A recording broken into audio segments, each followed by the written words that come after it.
Bonjour, cette vidéo reprend une session présentée dans le cadre du salon BIMworld 2016 qui a eu lieu début avril. Elle est dédiée à la présentation de la place du SIG dans le process BIM. Je suis Vincent Fredon, spécialiste technique AEC Autodesk pour les produits d'infrastructure. Et je suis Gwenaël Bachelot, responsable des spécialistes techniques AEC pour Autodesk. Dans cette présentation, on va vous parler de SIG et de BIM, et on souhaitait tout d'abord préciser un peu la signification de ces termes. Alors SIG, évidemment, c'est Système d'information géographique.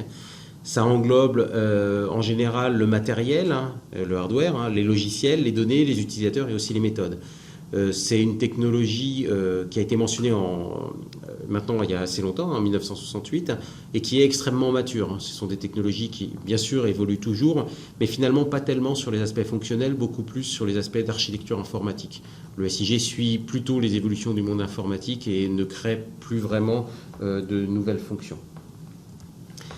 Le BIM, c'est pour Building Information Modeling. C'est un process. Ça, c'est important de comprendre qu'on ne parle pas uniquement d'un logiciel, mais bien d'un changement de process. Et ça nécessite une gestion de ce changement. Il y a des solutions très matures dans certains domaines techniques.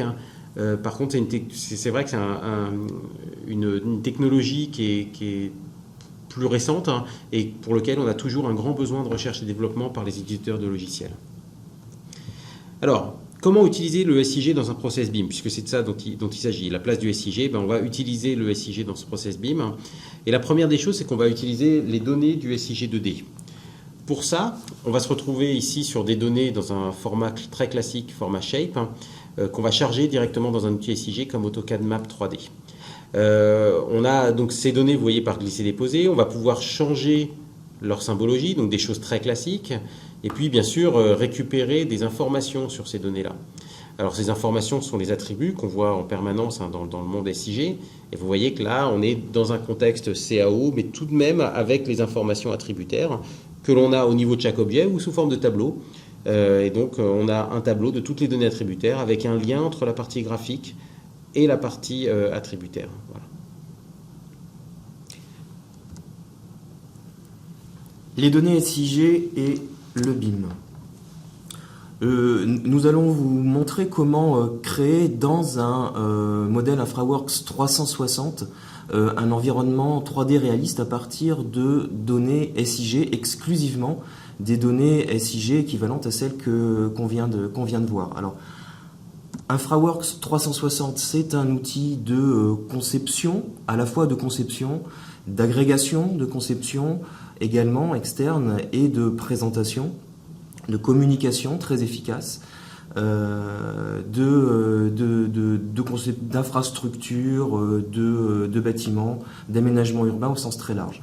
Alors ici, on crée un nouveau modèle vierge, InfraWorks 360, et on vient connecter toute une série de données au format SIG.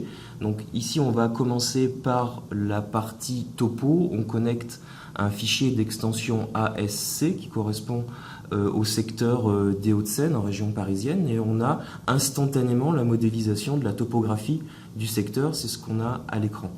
On vient rajouter sur cette topographie des fichiers au format ECW qui sont automatiquement géoréférencés. Le géoréférencement est inclus dans le format, donc il suffit de glisser-déposer ces fichiers dans les sources de données du modèle pour qu'automatiquement l'image aérienne vienne se plaquer au bon endroit sur la topographie que l'on a créée précédemment. On vient rajouter là-dessus les bâtiments qui correspondent à des fichiers format Shape, SHP. Là, on vient préciser par contre qu'ils ont été générés pour un système de coordonnées Lambert étendu. Et automatiquement, InfraWorks 360 va lire les attributs qui correspondent à ce fichier et générer, modéliser en 3D, selon ces attributs, les objets bâtiments dans le modèle. On peut venir préciser certaines choses. Vous voyez ici, on reprend le paramétrage de ces objets en faisant une association avec les attributs hauteur des bâtiments pour que pour chaque bloc de bâtiment, ce soit la vraie hauteur du bâtiment qui gère l'altitude de l'objet, du bloc, dans le modèle InfraWorks 360. Et là, vous voyez qu'on a les vraies hauteurs, les différentes hauteurs pour chaque bâtiment du secteur. La partie façade, c'est un traitement aléatoire qui est fait à travers la bibliothèque de style de façade d'InfraWorks 360. On a à peu près le même traitement pour les routes. Donc, glisser-déposer du fichier shape qui correspond aux routes du secteur. Ici, une petite particularité, dans le fichier source, dans le fichier shape, on a des routes pour lesquelles il y a des altitudes aberrantes. C'est-à-dire qu'on a des Z à 0, ce qui arrive assez souvent quand on manipule ce genre de données. Une partie des routes a un Z correct, mais l'autre partie comporte des Z aberrants. Donc, InfraWorks 360 permet, lorsqu'on insère de la donnée, d'ajouter un tri en fonction de n'importe quel attribut. Et là, vous avez vu, le tri se faisait sur le Z, sur l'altimétrie.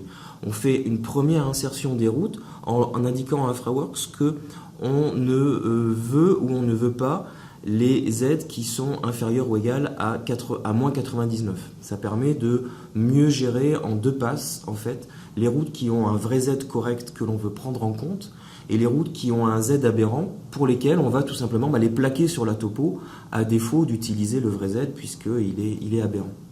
Donc ça permet comme ça en fonction de la qualité de la donnée SIG, de quand même pouvoir s'en servir et de l'insérer correctement dans le modèle InfraWorks. Et puis on termine avec la partie surface eau, plan d'eau, qui est gérée de façon spécifique par InfraWorks. De la même façon, glisser-déposer du fichier, on indique que c'est aussi du Lambert étendu, et ça permet de générer la surface d'eau qui correspond à la Seine dans notre secteur, pour avoir un rendu plus réaliste du modèle. Donc voilà la construction complète d'un modèle InfraWorks 360 exclusivement à partir de données SIG. Les autres données que l'on va pouvoir gérer dans ce processus. On va compléter notre modèle InfraWorks 360 qui est, je vous rappelle, exclusivement créé à partir de données SIG avec d'autres formats, d'autres conceptions générés par d'autres logiciels, DWG, RVT, IFC, etc.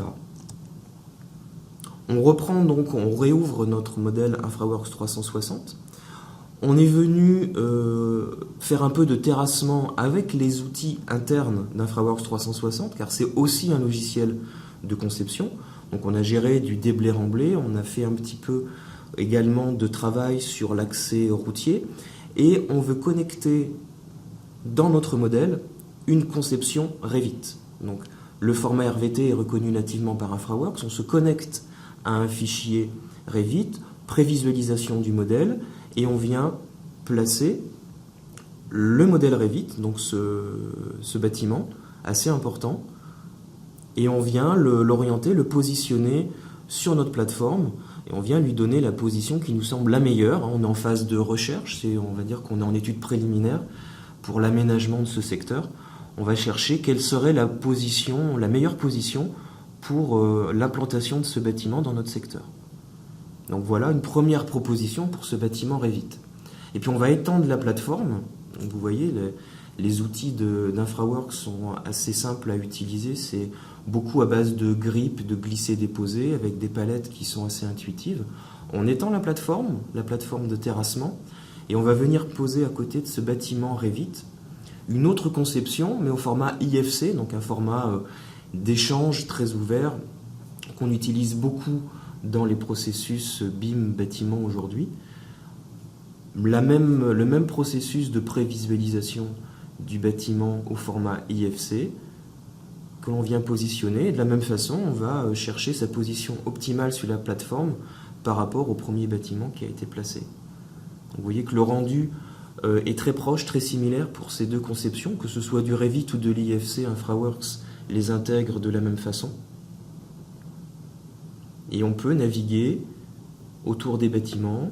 On pourrait même rentrer à l'intérieur des bâtiments, puisque ce sont deux conceptions qui sont assez poussées, où même l'intérieur est assez finement modélisé. Et ça permet d'avoir une perception très réaliste du site d'aménagement que l'on souhaite proposer. Dans ce même modèle InfraWorks 360, qui est sur une base complètement SIG, on va pouvoir rajouter de la conception d'infrastructure. Alors, vous allez voir que dans cette phase de conception, tout ce que l'on va faire interagit dynamiquement avec le modèle, même si ce modèle est basé sur du SIG. Et là, ce que l'on va créer, c'est un nouveau tracé routier dans notre modèle InfraWorks 360. On va zoomer sur un secteur particulier qui a déjà été préétudié. On a déjà identifié le point de départ et le point d'arrivée du nouvel axe routier qu'il faut rajouter. Et on va lancer à travers le module Roadway Design les outils de conception de route d'InfraWorks 360. Donc là, on est sur les outils de conception avancée d'InfraWorks. Donc à chaque clic sur le modèle, je place un point d'intersection des tangentes. Il crée automatiquement les raccordements circulaires. Vous voyez que pour les contacts avec les routes préexistantes, il génère automatiquement des intersections avec les raccordements. Avec cet outil avancé de design, on peut prendre la main sur la valeur des rayons, on peut demander le rajout de clotoïdes et on peut prendre la main également sur les longueurs de clotoïdes pour arriver à une géométrie routière qui est tout à fait exploitable dans d'autres outils ultérieurs de design avancé. Donc, vous voyez, c'est très simple de modifier les valeurs de rayons. Là, on change un rayon pour du 250 mètres. Celui-ci va être plus petit, rayon de 120 mètres. Il suffit de rentrer les valeurs dans les fenêtres qui s'ouvrent chaque fois qu'on sélectionne les objets. Une fois qu'on a fait un calage correct de la vue en plan, on peut lui demander l'affichage de la vue de profil en long. La ligne verte, c'est le terrain naturel. On a la ligne profil en long projet qui s'affiche également. Et de la même façon qu'on a fait les éditions pour la partie vue en plan, on peut reprendre le profil en long pour l'adapter au mieux au terrain naturel pour essayer d'optimiser les déblais et les remblais. Donc voilà une proposition d'axe routier très simple, très rapide à faire dans InfraWorks 360. Vous voyez les talus de déblais et de remblais qui se sont générés automatiquement.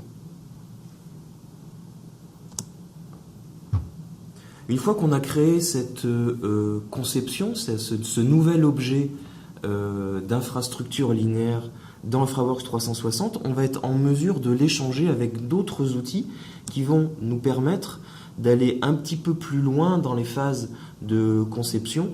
Ici, ce que l'on va utiliser, c'est Civil 3D pour récupérer cette conception géométrique et utiliser les outils de Civil 3D pour faire de la conception de détail. Passer à l'étape supérieure, on va dire qu'en fait on a fait du pré-design avec InfraWorks 360 et qu'on va passer au detail design ou à la phase projet détaillé avec Civil 3D. Donc là on est sur l'interface de Civil 3D, donc le logiciel on va dire plus classique, plus institutionnel de conception d'infrastructure d'Autodesk. Dans ce dessin Civil 3D vierge, on vient ouvrir le modèle InfraWorks 360 dans lequel on a travaillé. On active la carte Big Maps pour bien se repérer et pour isoler le secteur qui nous intéresse, pour n'importer que le secteur qui nous intéresse, pour alléger le dessin Civil 3D. On a également la possibilité d'afficher la liste de la totalité des objets InfraWorks du secteur pour trier très précisément ce que l'on veut récupérer dans Civil 3D. Donc l'importation est faite. On va récupérer des surfaces, de la géométrie, des axes en plan, des profils en long, et on va pouvoir continuer le travail de conception dans Civil 3D sur la base de ce qui a été créé dans InfraWorks. Donc, on nettoie un petit peu les objets qui ne nous intéressent pas, on applique les styles Civil 3D avec lesquels on a l'intention de travailler, et on retrouve ici la géométrie routière que l'on vient de créer dans InfraWorks 360. Et là, on a toute latitude pour utiliser les objets et les fonctionnalités Civil 3D. Ici, ce que l'on va faire, c'est utiliser les capacités avancées de normalisation de Civil 3D avec toute la liste des normes routières françaises préintégrées dans le Country Kit de Civil 3D pour l'appliquer à cette géométrie routière. Même si on a déjà appliqué des rayons avec des valeurs que l'on sait normaliser dans InfraWorks, dans Civil 3D, on a des assistants qui vont nous permettre d'être plus efficaces. Vous voyez, quand on applique les normes, on a des messages d'alerte qui s'affichent lorsque, par exemple, on a des longueurs de clotoïdes qui ne correspondent pas exactement aux valeurs de rayons qui ont été appliquées pour des normes routières précises. Donc avec Civil 3D, c'est très simple, en fonction des alertes qui s'affichent, de normaliser toutes ces longueurs de clotoïdes, les valeurs de rayons, etc. On peut même également faire de la reprise de fond dans Civil 3D. Il est parfois plus simple de supprimer un raccordement complètement pour régénérer une succession clotoïde, courbe clotoïde avec Civil 3D. Et puis on va faire le même travail pour le profil en long. Donc on affiche le dessin du profil en long. La ligne PL du projet avait déjà été importée en venant d'InfraWorks 360. C'est juste qu'elle n'était pas affichée. Mais la ligne profil en long qui s'affiche ici, c'est celle également qui vient du modèle InfraWorks 360. Et je vais faire le même travail dans Civil 3D, c'est-à-dire je vais appliquer une norme de conception et en fonction des messages d'alerte qui vont s'afficher, je vais faire les modifications nécessaires. Ici, on va être un peu plus radical parce qu'on va se rendre compte qu'en fait, l'adaptation qui a été faite dans InfraWorks 360 pour minimiser les terrassements amène à des pentes qui ne sont pas viables si on veut respecter les normes routières. Donc on va être plus expéditif ici, on va carrément supprimer certaines pentes, supprimer certains points d'intersection de tangentes pour avoir un tracé de profil en long plus simple, du coup qui va générer plus de terrassement, mais qui va être au moins normalisé par rapport aux pentes et aux rayons de parabole. Donc là, on reprend le dernier rayon de parabole en point bas. Ici, vous voyez, on avait un rayon qui n'était pas arrondi, on passe à un rayon de 3000. Et on a repris le profil en long du projet routier. On rebascule dans InfraWorks 360. Première chose à faire, on crée une nouvelle proposition, qui en fait est une copie à l'intérieur du modèle de ce que l'on avait fait précédemment. Donc on retrouve la première proposition de route, on va l'effacer tout simplement, pour à la place se connecter au dessin Civil 3D et récupérer la géométrie que l'on vient de recaler avec Civil 3D. On trie les objets que l'on veut ramener dans InfraWorks, on ne veut que la partie géométrie routière, on précise quel est le style de route avec lequel on veut afficher ce projet, et instantanément on récupère la géométrie recalée avec Civil 3D. Donc en vue en plan, on ne voit pas de gros changements, en revanche en profil en long, vous voyez que le profil en long génère beaucoup plus de déblais remblais, puisqu'on a un profil qui est plus lissé, mais qui génère plus de terrassement. Vous voyez, quand on affiche la vue de profil en long d'InfraWorks, on voit bien qu'on a ce que l'on a fait dans Civil 3D. Donc là, ce que l'on a, c'est le projet recalé dans Civil 3D. Et on va rajouter avec InfraWorks, sur cette conception recalée avec Civil 3D, un réseau d'assainissement dédié à cette conception routière. Donc vous voyez, c'est extrêmement rapide, il suffit de sélectionner la route, clic droit, demander la création d'un réseau d'assainissement, quelques paramétrages pour les interdistances et les bibliothèques d'objets, et on a automatiquement la génération de tout le réseau d'assainissement nécessaire pour drainer les eaux pluviales de cette chaussée, avec les avaloirs, les regards de visite et l'exutoire en point bas. Une fois qu'on a terminé cette conception, on va revenir dans le SIG pour, par exemple, s'assurer de la gestion de tout ce qu'on a conçu. Alors, pour échanger avec le logiciel SIG, on a ici notre modèle InfraWorks. On retrouve la conception telle qu'a été décrite par Vincent. On a bien sûr notre réseau d'assainissement aussi sous cette conception. Ce projet InfraWorks, en fait, c'est un fichier SQLite, donc dans un standard ouvert, que l'on peut glisser, déposer dans AutoCAD Map, par exemple. Et puis, on va pouvoir... là, on ouvre absolument toutes les familles d'objets du projet InfraWorks. On a pu en enlever quelques-unes et on retrouve totalement notre projet. Donc, l'axe routier, mais aussi le réseau d'assainissement, les avaloirs.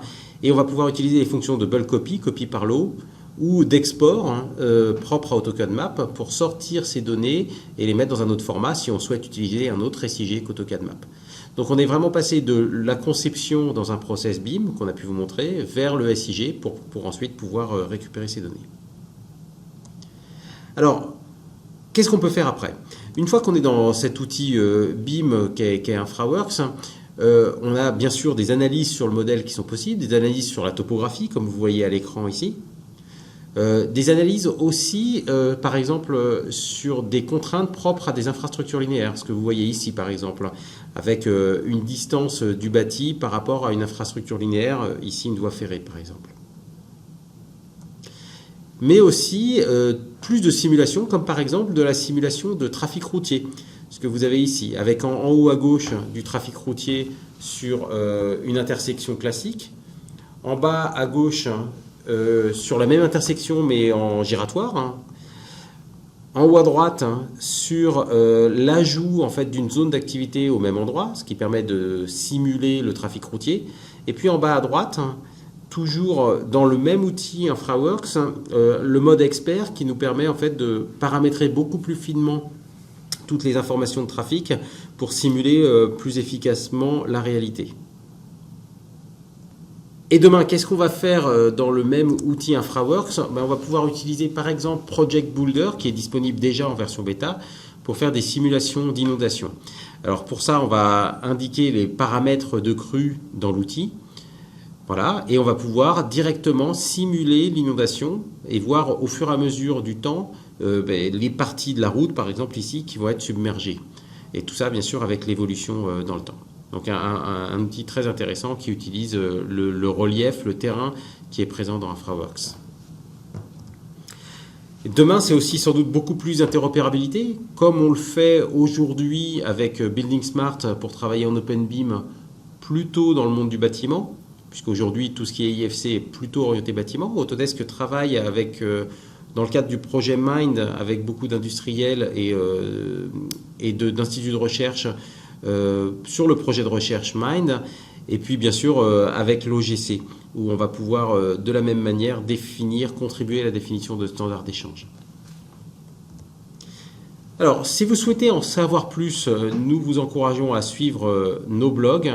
Donc vous avez des blogs en français rédigés par des employés Autodesk. D'abord Village BIM, qui couvre plutôt le monde du bâtiment. Civil Made in France, qui est animé par Vincent Fredon, qui vous a présenté une grande partie de cette session. Géospatial Made in France, que j'anime moi-même, Gwenaël Bachelot. Et puis ABCD Blog, qui est animé par Emmanuel Di Giacomo, un autre employé Autodesk. Vous pouvez aussi, pour en savoir plus, devenir fan de la page Facebook Autodesk France, nous suivre sur Twitter et puis regarder la chaîne YouTube Autodesk France sur laquelle cette vidéo a été postée. Merci pour votre attention et à bientôt.